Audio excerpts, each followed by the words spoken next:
d'abord l'exemple des États-Unis, parce que c'est toujours l'exemple qui revient le plus dans le débat. Oui, dès que tu diras aux gens, dès que tu dis aux gens, il faut qu'on ait le port d'armes ici, il faut qu'on ait une détention d'armes, ils vont dire, ah ouais, pour que ça se passe comme aux États-Unis. Eh bien, très bien.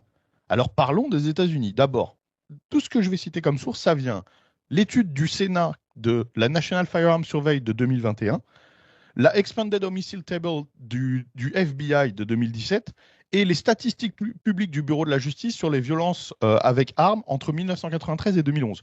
Donc des sources de l'État qui lui-même est le premier opposant au second amendement. Je le redis, ces sources viennent de l'État qui est opposé au port d'armes. Alors les armes, le premier argument généralement des gens sur les armes, c'est les armes, ça tue plus que ça sauve. Quand tu vas commencer à dire que moi tu veux porter une arme pour ta défense, on va dire oui mais il y a tellement de gens, tellement de crimes qui vont être perpétués par les armes que en fait ça ne vaut pas.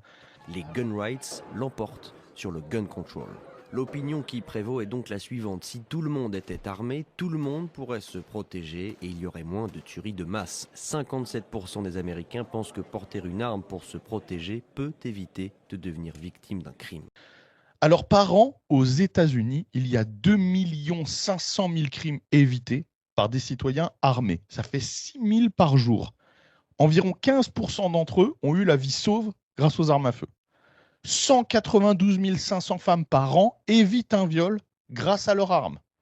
Les statistiques sur des viols, des tentatives de viol commises sur des femmes non armées et armées aux États-Unis, sur des femmes non armées, 30% des viols sont commis avec succès. C'est-à-dire que la femme n'arrive pas à s'en sortir, à s'échapper, à appeler quelqu'un à l'aide, etc. Il y a 30% des viols qui vont jusqu'au bout de l'acte sur des femmes non armées, contre seulement 3% sur des femmes armées. Donc 10 fois moins.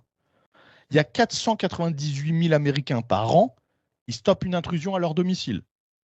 Et sur tous ces crimes qui ont été évités, 182 000 de ces crimes étaient dans des lieux publics. Alors on va dire, oui, mais en fait, ça dépend de juste qui a utilisé son arme en premier, le criminel ou la victime. Eh bien non, parce que dans 83% des cas, le criminel a attaqué ou menacé en premier.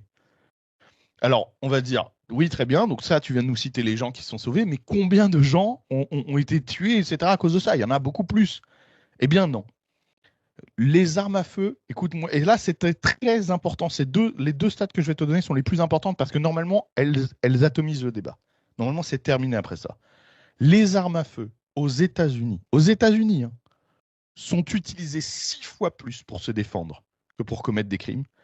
Pour chaque mort par arme à feu aux États-Unis, en incluant les crimes, les accidents et les suicides, il y a 13 vies de sauvées.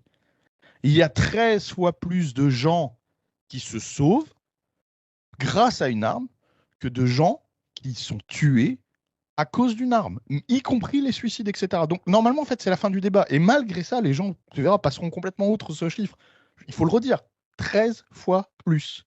13 fois plus. Ça veut dire que si vous enlevez les armes demain aux États-Unis, il y aura 13 fois moins de personnes. D'accord? Il y aura 13 fois plus de morts, finalement, que de gens qui ont été sauvés grâce à ça. Pour chaque mort que vous aurez évité par une arme à feu en ayant totalement retiré les armes à feu aux États-Unis, si tant est que ce soit possible, il y aura 13 personnes qui seront tuées. Il faut bien le redire.